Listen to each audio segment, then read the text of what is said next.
बच्चों आज का हमारा टॉपिक है 12.3 जिसका नाम है terms and parameters of waves. यानी वेव्स के रिलेटेड कुछ टर्म्स सीखेंगे। कुछ हमने बच्चे पहले पढ़ी हैं और कुछ आज पढ़ेंगे, और ये शॉर्ट के हिसाब से MCQs के हिसाब से बड़ा इंपॉर्टेंट है। ठीक है, स्टार्ट करते हैं बच्चे करस्ट से, और साथ ही हम ट्रफ को भी समझेंगे। जी बच्चे, मैं आपसे एक छोटा सा सवाल पूछता हूँ कि ये जो मैंने वेव बनाई हुई है ये लॉन्गिट्यूडनल है या ट्रांसवर्स है। आपने वीडियो को पॉज करना है, गौर से सोचना है।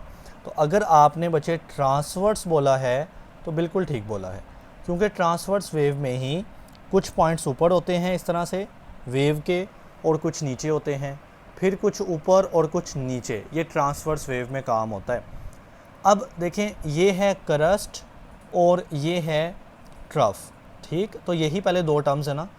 अब गौर कीजिएगा, ये जो रेड कलर की वेव पैदा हो रही है इसमें एक ये जो है ना ब्लैक लाइन है, ठीक है, ये लाइन, जिसको हम बच्चे नाम देते हैं मीन पोजीशन का। इसको क्या नाम देते हैं? मीन पोजीशन, या आप इसको ओरिजिनल पोजीशन भी कह लेते हैं, या आप इसको बच्चे रेस्ट पोजीशन भी कह लेते हैं। क्योंकि जब वेव नहीं ना पैदा हुई थी तो ये जो रस्सी थी रेड कलर की, या जो स्प्रिंग था, वो बिल्कुल ऐसे सीधा ही पड़ा था, यानी रेस्ट कर रहा था।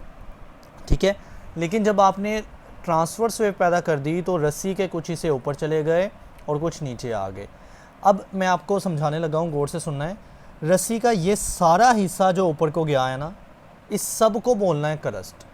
हम एक मिस्टेक करते हैं कि हम सारे ऊपर वाले हिस्से में से जो सबसे टॉप का पॉइंट होता है ना, उसको समझते हैं करस्ट। वो भी करस्ट है, मगर रस्सी का वो सारा हिस्सा जो ऊपर गया है वो सारे करस्ट है। यानी ये भी करस्ट है क्योंकि ये मीन पोजीशन या रेस्ट पोजीशन से ऊपर है। ये भी करस्ट है, फिर ये भी करस्ट है, ये भी करस्ट है जो सबसे टॉप पे है ना, ये भी करस्ट, ये भी एंड सारे पॉइंट्स। मतलब मीन पोजीशन से ऊपर ऊपर जितना भी वेव का हिस्सा है ना, सारा ही करस्ट कहलाता है। इसी तरह ट्रफ का जो निशान लगा है ना, वो नीचे लगा हुआ है और सबसे नीचे लगा है, यानी सबसे नीचे वाले हिस्से में सबसे जो टॉप का पॉइंट है ना वो। जबकि ऐसा नहीं है, वो सारी वेव का हिस्सा जो नीचे की तरफ है वो ट्रफ है। यानी ये ट्रफ है, ये ट्रफ है, ये सारा ही ट्रफ है बेसिकली। ठीक है, तो करस्ट क्या होता है? ट्रांसवर्स वेव के अंदर मीन पोजीशन से ऊपर वाला सारा हिस्सा, और मीन पोजीशन से नीचे वाला सारा हिस्सा होता है ट्रफ। जी तो बच्चे वही बात, the crest is the region of a transverse wave. आपने ट्रांसवर्स वेव लिखना नहीं भूलना, ये सबसे मेन बात है। अबव द मीन पोजीशन, यानी मीन पोजीशन से ऊपर ऊपर वाला हिस्सा, या यूँ कह ले it is the upper part of a wave. ठीक है, वेव कौन सी होगी? ट्रांसवर्स होगी। और इस तरह से ट्रफ क्या है? जो कहता है कि बिलो द मीन पोजीशन है ना सारा हिस्सा, वो क्या है? ट्रफ है, और ये लोअर पार्ट होता है। जी बच्चे, अब हम मूव करते हैं कंप्रेशन और रेयरफेक्शन के ऊपर। तो बच्चे ये रहे एक वेव, अब ये बतानी है कौन सी है, तो लॉन्गिट्यूडनल वेव है। ठीक है, सो क्या पहचान होती है लॉन्गिट्यूडनल वेव की? जिसके कुछ हिस्से इस तरह से करीब करीब होते हैं और हम उन्हीं को कंप्रेशन कह लेते हैं, और रेयरफेक्शन में जो हिस्से दूर दूर या खुले खुले होते हैं। सो सिंपल सी बात है, लॉन्गिट्यूडनल वेव के दो हिस्से बनाते हैं हम, कंप्रेशन, रेयरफेक्शन। कंप्रेशन जहाँ पे लॉन्गिट्यूडनल वेव करीब करीब होती है, रेयरफेक्शन जहाँ पे दूर दूर होती है। सो कंप्रेशन कहता है is a region of longitudinal wave where particles of the medium close together, जहाँ पे पार्टिकल करीब करीब होते हैं। अब ये अच्छी बात है कि रिजल्टिंग इन हाई प्रेशर, जाहिर है यहाँ पे प्रेशर ज़्यादा होगा ना जहाँ पे हिस्से करीब करीब होंगे, और जहाँ पे दूर दूर होंगे इनका प्रेशर भी लो होगा। ठीक है, सो रेयरफेक्शन में क्या कहता है? लो प्रेशर होता है, और ये लॉन्गिट्यूडनल वेव का वो रीजन या हिस्सा होता है जहाँ पे पार्टिकल स्पेस्ड या स्प्रेड अपार्ट हो। स्प्रेड कहते हैं फैल जाना, अपार्ट कहते हैं दूर हो जाना। आगे बच्चे हम इस टर्म एम्पलीट्यूड को देखते हैं। अब आप गौर कीजिएगा, ये जो पॉइंट है ना, ये वाला, चले कलर चेंज करके सही नज़र आएगा, ये पॉइंट, ये क्या है? ये हाईएस्ट पॉइंट है ऊपर की तरफ। ये पॉइंट क्या होगा? ये भी हाईएस्ट होगा बट नीचे की तरफ। ठीक हो गया? सो हाईएस्ट पॉइंट ये है, और ये पड़ी हुई है मीन पोजीशन। मीन पोजीशन है ना, रेस्टिंग पोजीशन। दरमियान में जो इस पॉइंट का डिस्टेंस होगा, कहाँ से? फ्रॉम मीन पोजीशन, उसको बोलते हैं एम्पलीट्यूड। यानी बेसिकली एम्पलीट्यूड एक डिस्टेंस या बच्चे डिस्प्लेसमेंट कह लें, बात एक ही है ना, डिस्टेंस या डिस्प्लेसमेंट।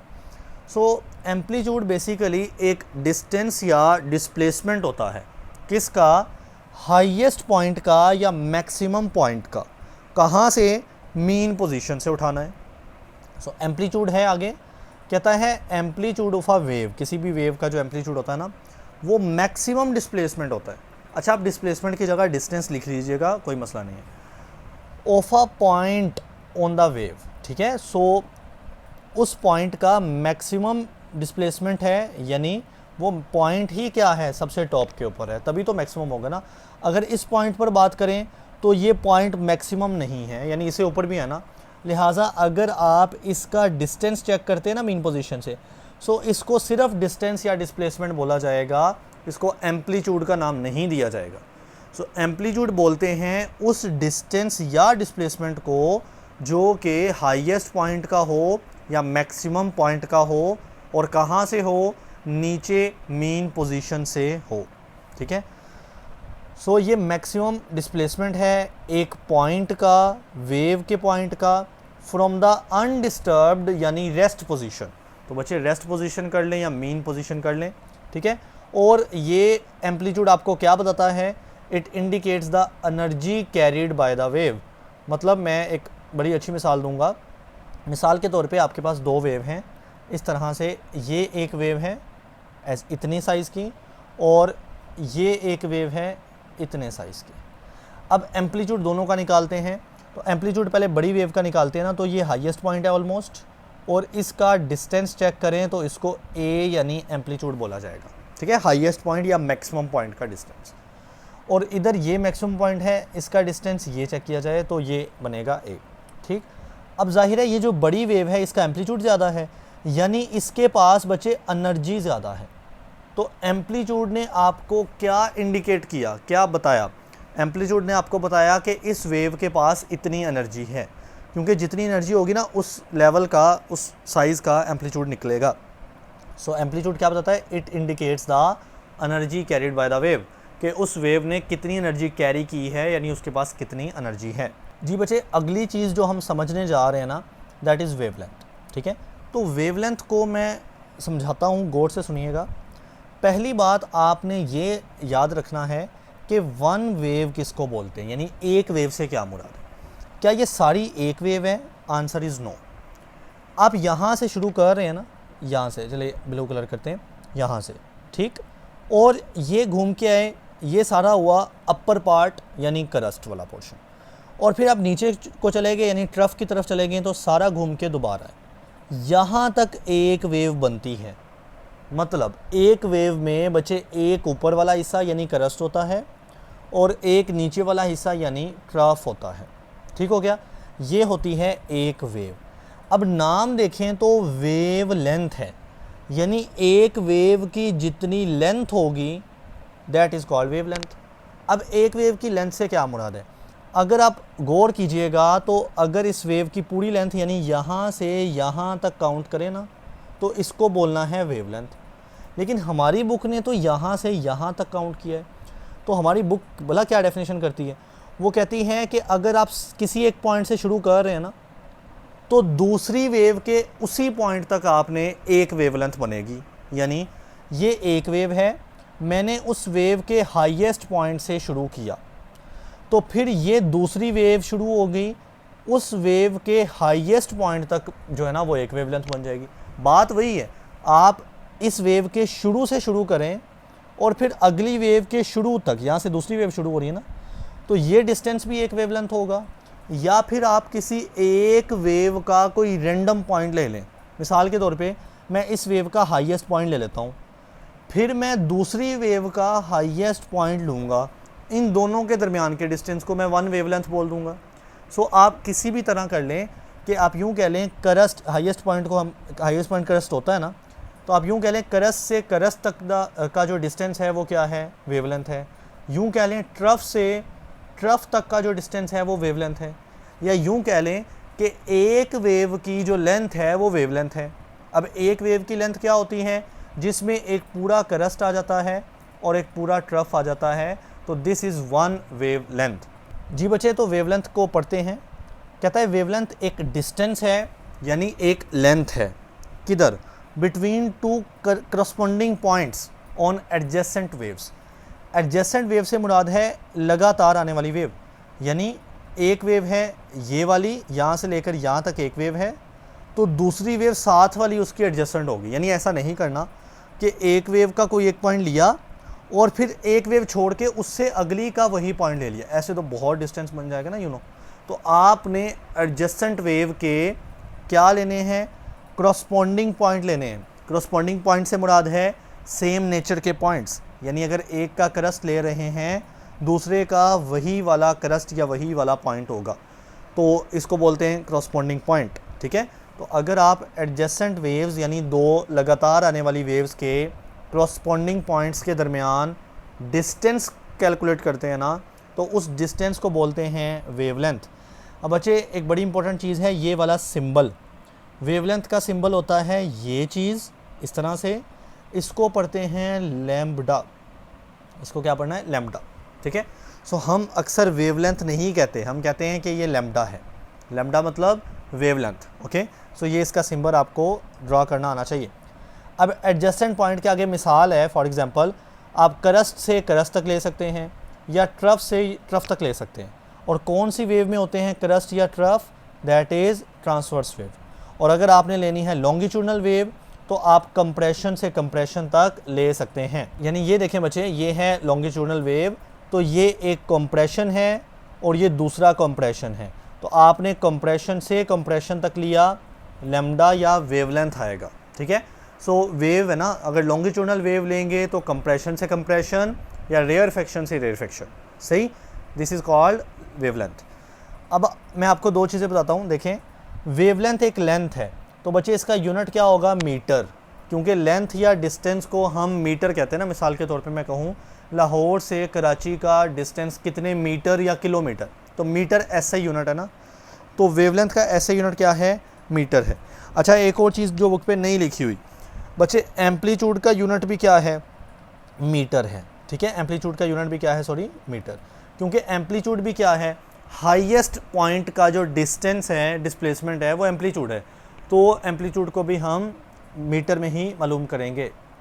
जी बच्चे, अब हम फ्रीक्वेंसी को स्टार्ट करते हैं, तो उसके लिए एक डायग्राम बनाते हैं।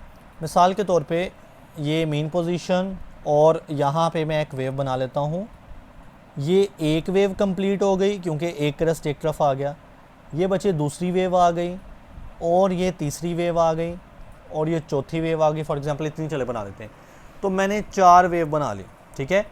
अब मैं आपको एक बात कहता हूँ कि ये 4 वेव ना 1 सेकंड के अंदर पैदा हुई हैं, 1 सेकंड के अंदर, तो this is called frequency. Frequency का मतलब है कि 1 सेकंड में जितनी वेव्स पैदा होंगी हम उनको फ्रीक्वेंसी कहते हैं। यानी इस वेव की फ्रीक्वेंसी है 4, ठीक। लेकिन अगर बच्चे यहाँ पे 1 सेकंड रखना है, 1 सेकंड में होती 5 वेव, तो फ्रीक्वेंसी हो जाती 5।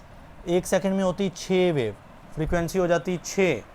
तो सिंपल सी बात है, जितनी मर्ज़ी वेव्स आ जाएं, चाहे 50 आ जाएं, 100 आ जाएं, 1 सेकंड के अंदर जितनी वेव्स आ जाएंगी ना, कंप्लीट वेव्स, हम उनको बोलते हैं फ्रीक्वेंसी, ठीक है।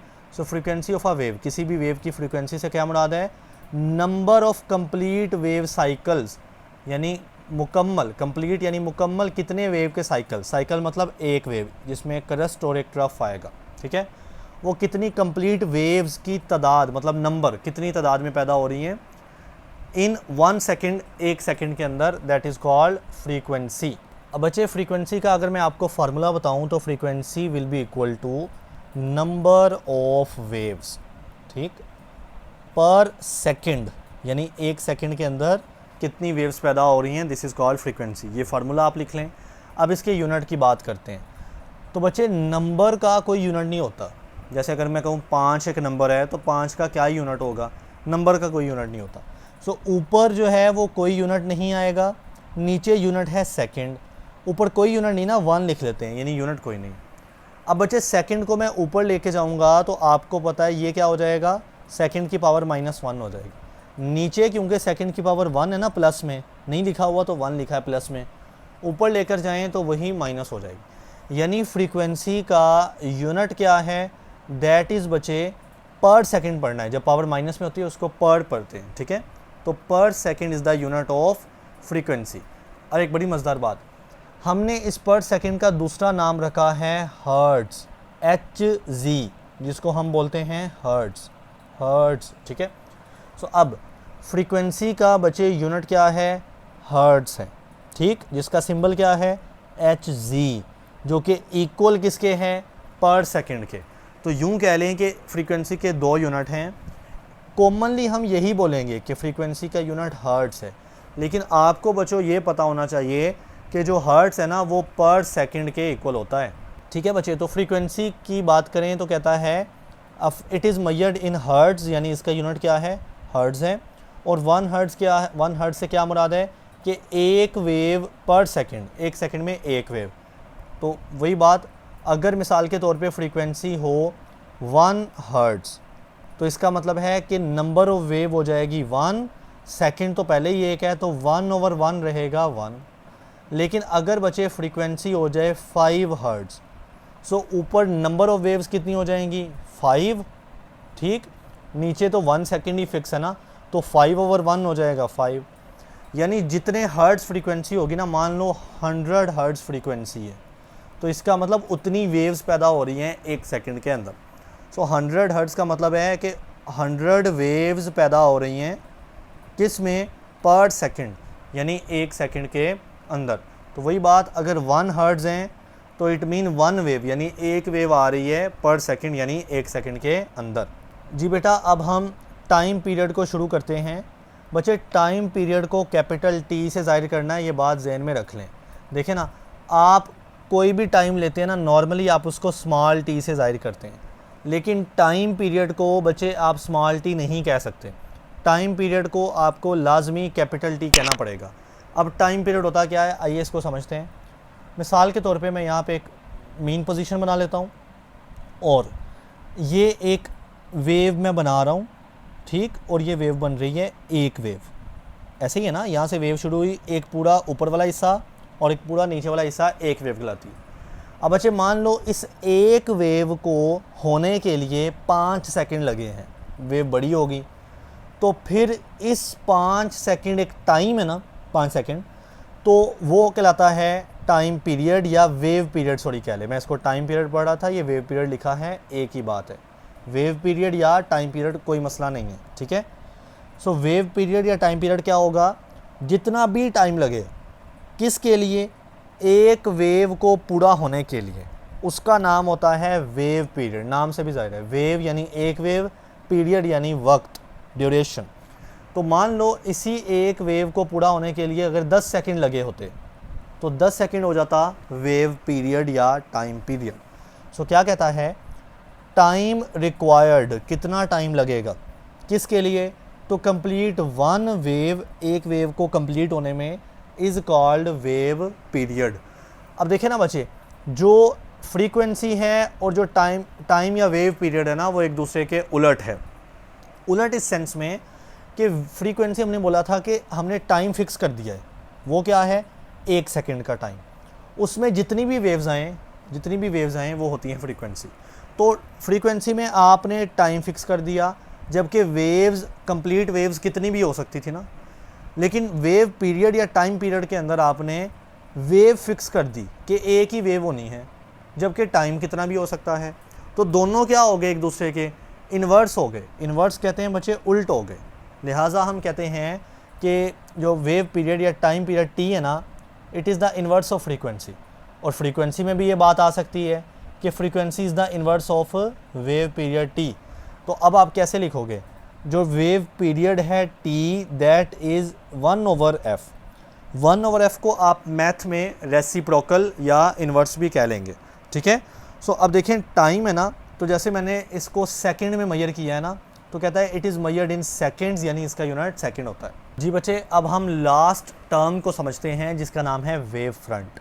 अच्छा, अक्सर बच्चों को ये थोड़ी सी मुश्किल लगती है, मैं कोशिश करूँगा कि आपको अच्छी समझ आ जाए। यहाँ पे ना इस डायग्राम में मैंने कुछ वेव्स ली हैं, एक से ज़्यादा ली। ये एक पहली वेव जा रही है, ये बच्चे दूसरी जा रही है, ये तीसरी जा रही है, चौथी, पाँचवीं, छठी, सातवीं। ये 7 वेव्स मैंने बना ली। अब मैंने कुछ लाइनें बनाई हैं, ये ब्लैक वाली एक सीधी लाइन है, ये ब्लैक वाली एक सीधी लाइन है और ये ब्लैक वाली एक सीधी लाइन है। ये लाइनें ना बड़ी ख़ास हैं। वो इसलिए ख़ास हैं क्योंकि इन लाइनों के ऊपर जब हमने चेक किया तो बच्चे वेव की डायरेक्शन सेम निकली। मतलब सारी वेव की डायरेक्शन इधर को मेंशन किया ना, ऐसे राइट साइड की तरफ जा रही है, तो सारी वेव की डायरेक्शन सेम है इन ब्लैक लाइनों के ऊपर। प्लस मैंने इन लाइनों ब्लैक लाइनों के ऊपर एक और बात चेक की। मैं यहाँ पे ना सेंटर पे मीन पोजीशन बनाता हूँ ना, जैसे एक सेंटर पे मीन पोजीशन होती है ना, उसके ऊपर ही एक वेव बनाई जाती है ना। और हमने बोला था वेव के हाईएस्ट पॉइंट का डिस्टेंस होता है एम्पलीट्यूड, यानी इस पॉइंट का मीन पोजीशन से डिस्टेंस चेक किया। तो जब मैंने ये सेंटर वाली लाइन बनाई, जिसको मैं क्या बोल रहा हूँ, मीन पोजीशन बोल रहा हूँ, ठीक, और इस ब्लैक लाइन के ऊपर आने वाले तमाम पॉइंट्स, यानी पहली वेव का पॉइंट, दूसरी वेव का पॉइंट, तीसरी वेव का पॉइंट, इस मीन पोजीशन से सेम डिस्टेंस के ऊपर थे। मैं दोबारा बता रहा हूँ, ये ब्लैक लाइन बड़ी ख़ास है, पहले ये बात याद रख लें। ब्लैक लाइन इसलिए ख़ास है क्योंकि यहाँ पे दो चीज़ें सेम हैं। नंबर वन डायरेक्शन, यानी मैं सारे ब्लैक पॉइंट पे चेक करता हूँ। ये ब्लैक पॉइंट पहली वेव का, दूसरी वेव के ऊपर आने वाला ब्लैक पॉइंट, तीसरी वेव के आने वाला ब्लैक पॉइंट, सब पर वेव राइट साइड की तरफ जा रही है। बड़ी आसान बात है कि इन ब्लैक लाइन या ब्लैक पॉइंट के ऊपर डायरेक्शन सबकी सेम है। नंबर 2, सबका डिस्प्लेसमेंट सेम है। नंबर 2 क्या है, सबका डिस्टेंस कह लें, चलें बच्चे, डिस्टेंस कह लें या डिस्प्लेसमेंट कह लें, बात एक ही है ना। डिस्टेंस या डिस्प्लेसमेंट सेम है।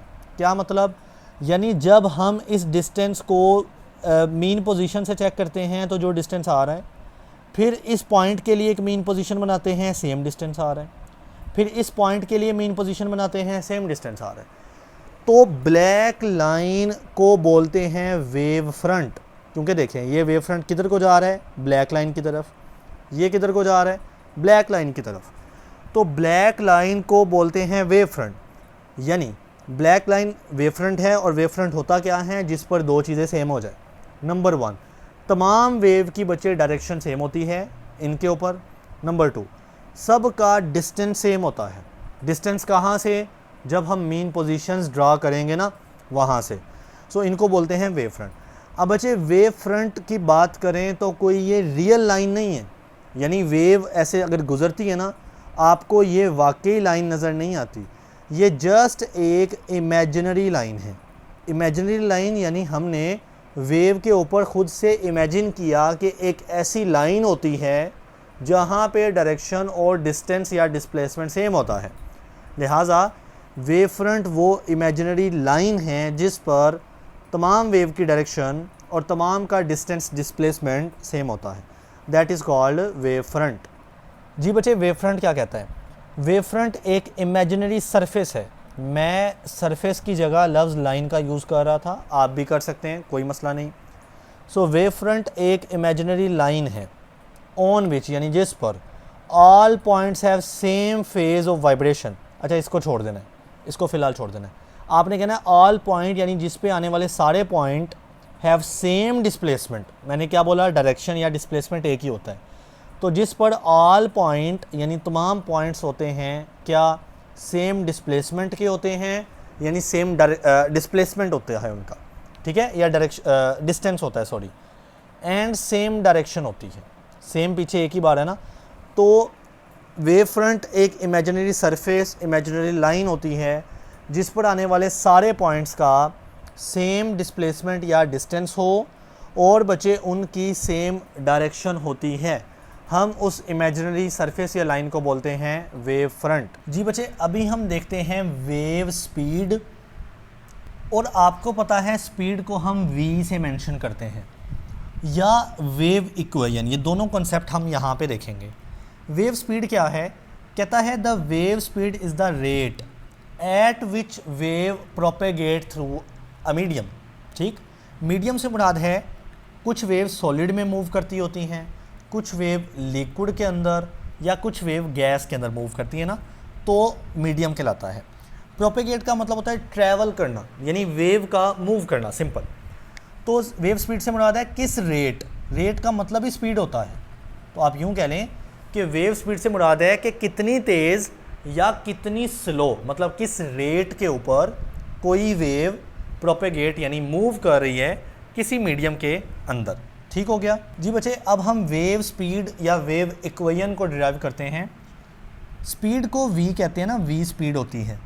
इसका फार्मूला क्या होता है, चलिए लिख लेते हैं, अगले स्टेप में सिर्फ सिंबल को इस्तेमाल करें। स्पीड यानी v का फार्मूला होता है डिस्टेंस ओवर टाइम। तो बच्चे डिस्टेंस को तो हम s कहते हैं, ओवर में जो टाइम होगा उसको आप लोग t कह देंगे। तो स्पीड का फार्मूला होता है distance s over time. Okay, now मैं इसको सिंबल के हिसाब से लिख देता हूँ, यानी v speed equal distance s over time. Okay, अब वेव के केस में हमने एक चीज़ पढ़ी है lambda. Okay, lambda mean wave length, wave length. तो आप गौर कीजिएगा, ये जो वेव लेंथ होती है ये भी एक डिस्टेंस होता है, मतलब इसमें लेंथ आ रहा है ना, ये एक वेव की एक लेंथ होती है, मैंने बताया आपको, तो ये भी एक डिस्टेंस है। यानी अगर वेव की स्पीड v में ये जो डिस्टेंस है मैं इसको लैम्डा कह लूँ, यानी इस डिस्टेंस को स्पेसिफिक यानी खास कर दूँ, क्योंकि लैम्डा भी एक डिस्टेंस है। तो बच्चे इस टाइम को फिर मुझे टाइम पीरियड यानी कैपिटल T कहना पड़ेगा, क्योंकि टाइम पीरियड होता है एक कंप्लीट वेव का टाइम।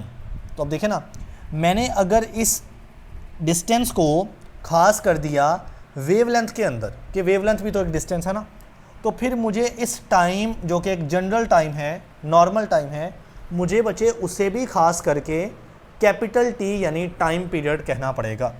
सो अब क्या हुआ, मेरे पास v का फार्मूला आ गया लैम्डा ओवर टाइम पीरियड।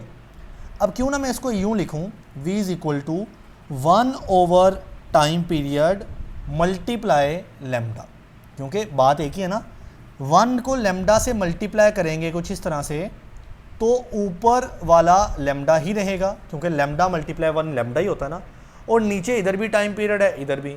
अब मैंने ऐसा इसलिए किया कि चलिए पहले इसको रेज करते हैं। बच्चे मुझे फ्रीक्वेंसी का फार्मूला पता था, that is 1 over time period. अब देखें ना, 1 ओवर टाइम पीरियड जहाँ भी होगा मैं उसकी जगह फ्रीक्वेंसी लिख सकता हूँ, तो यहाँ भी तो 1 ओवर टाइम पीरियड आ रहा है ना, तो मैं इसकी जगह पे फ्रीक्वेंसी लिख देता हूँ और साथ में है लैम्डा। अब ये हो गया v is equal to F lambda. इस इक्वेशन में तीन चीज़ें हैं। v कहते हैं किसी भी वेव की बच्चे स्पीड को, ठीक, f यानी उसी वेव की फ्रीक्वेंसी को बोलेंगे, और लैम्डा यानी उसी वेव की वेव लेंथ को बोलते हैं। अब ये जो हमारे पास फाइनल इक्वेशन आई है v is equal to F lambda, बच्चे इस इक्वेशन का नाम क्या है, वेव इक्वेशन। और इस इक्वेशन में ये इक्वेशन किस चीज़ की है, v यानी स्पीड की है, लिहाजा हम इसको वेव स्पीड भी कह लेंगे या वेव इक्वेशन भी कह लेंगे।